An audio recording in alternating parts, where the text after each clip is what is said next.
По двонеделна пауза викендов продолжуваат надпреварите во првата фудбалска лига во женска конкуренција. Ке се игра редовното 13-то коло во кое женскиот фудбалски клуб Кочани ќе патува во Дојран на средба со тимот на спортски центар Истатов. Надпреварот за кочанскиот прволигаш воопшто нема да биде лесен, со оглед што домакинките сезонава играат добро и во моментот се на 4-то место на табелата.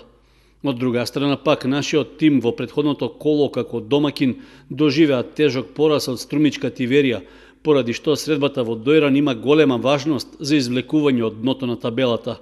Тоа значи дека и евентуалното освојување на само еден бод ќе придонесе да се одржи чекорот пред директните конкуренти Речица и Тетово. ЖФК Кочани во моментот со 10 бода се наоѓа на 9-то место, а надпреварот со Истатов ќе се игра в сабота на теренот на домакинот во Нов Дојран со почеток од 14 часот.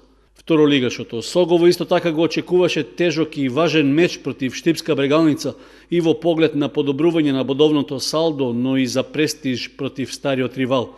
Сепак, надпреварот е одложен, зашто до клубот стигнал официјален допис од Фудбалската федерација на Македонија, во кој било наведено дека поради лошите временски услови се одложува комплетното коло во втората македонска фудбалска лига.